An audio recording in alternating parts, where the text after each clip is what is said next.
Once again, on Tuesday, I bring you greetings from the church staff and the church office. As we get started today, I want to mention a couple of verses of Scripture that I was looking at in my devotional time earlier that spoke to me. From Psalm 121, the first two verses, very, very familiar verses where the psalmist says, "I will lift up my eyes to the hills. From where will my help come? My help comes from the Lord who made heaven and earth." Those verses can speak to us because we live in a time where we know that we need some help and some guidance. And as people of faith, we turn to God believing that the Lord is the source of the help that we need. And we are aware of that each day right now, maybe as much as we ever have been in our lives as a society. In thinking about that this morning or this afternoon, whichever it is when the video goes out, there are three things that I want to lift up for your consideration and to think about turning to God as the source of our help in these days. First of all, recently, there was an announcement that came out of the North Georgia Conference from our website there that indicated that a number of United Methodist churches in the North Georgia Conference had their email accounts hacked, especially from the senior pastor.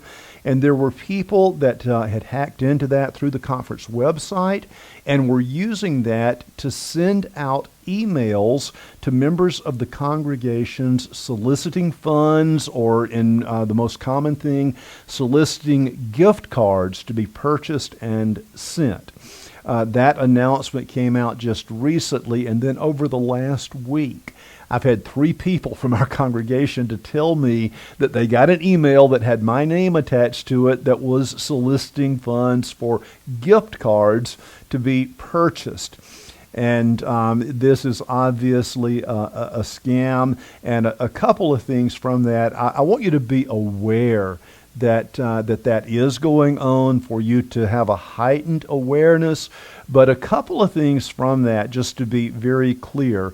First of all, I practically never have sent out any kind of solicitations to individuals asking them to provide any kind of assistance. If I send out anything, it's usually a very general announcement that goes out to the whole congregation, not to individuals within the congregation. And the second thing is, if I do that, then it's usually going to come through the church's email address, not my own personal address. So if you see something that has my name to it, please make sure you can put your mouse browser over the name, and it'll pull up the address, and you'll probably notice a strange email address, even though it has my name, if it is one of those phishing things. Please be aware that there are people that are trying to take advantage of the system, and we should have a little bit of a heightened awareness. In these days, with pandemic and social upheaval going on, we don't need more people trying to scam other individuals. And it's just another reminder to me how much we need God's help. And I hope with a heightened awareness that some of these things are going on, that we will not get taken in by some of the scams that are out there.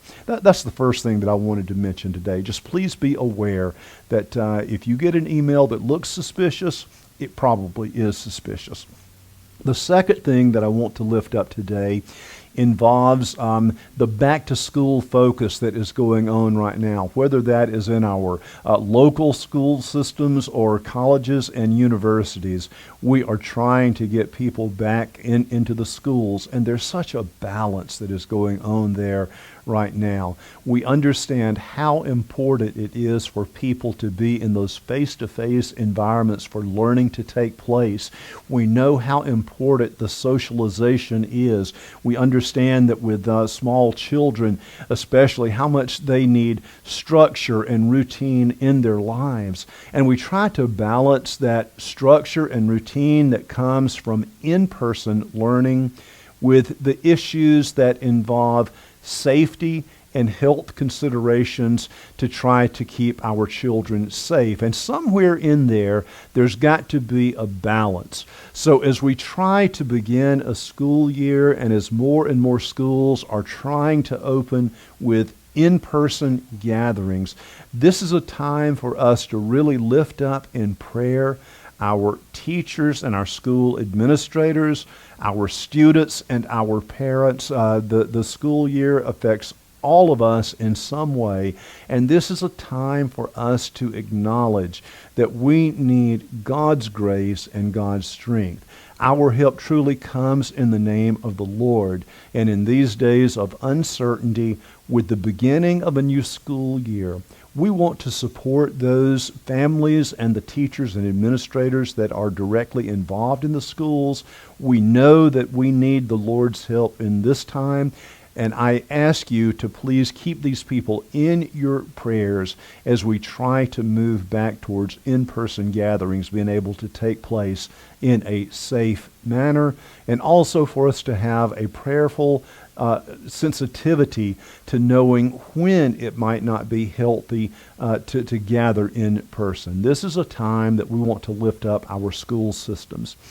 And then the third thing that I wanted to mention today involves a new focus that we started this past Sunday evening with the Sunday night Facebook Live, an abbreviated worship time of the table. I thought there were some good things that took place with that. With anything new, there's always bugs to be worked out, and we've got people that are trying to make the quality of sound for that a little bit better. But it was a good start, and we will continue to make that Sunday night worship Facebook Live time available at 7 o'clock on Sunday evenings. And we believe that with a little bit of tweaking, that the quality of the sound is going to be much better. And that should be a meaningful time for some people to plug into a different style of worship than what we're doing on the Sunday morning videos. And I would invite you to tune in on Sunday evenings at 7 o'clock with that Facebook Live and give us some feedback about things that you notice there, what's meaningful about that, and some things that could be done to help to make it even more meaningful. And as people are invested in giving their time to making that worship service available, please keep those individuals in your prayers. Psalm 121 reminds us that our help comes from the name of the Lord.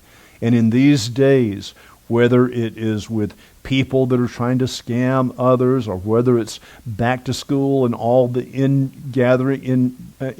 gatherings that we're trying to get started back, or whether it's new worship opportunities, we turn to God asking for God's guidance and God's help. Truly, our help is in the name of the Lord, and I pray that you will seek God's presence in your life to be a strength in the living of these days. I pray that God will continue to keep you safe with all the things going on in our world. And until we can get back together with more in-person events, I pray that God's presence will fill that void that is a part of all of our lives at this time. God bless you, and God keep you safe today and throughout the days of this week.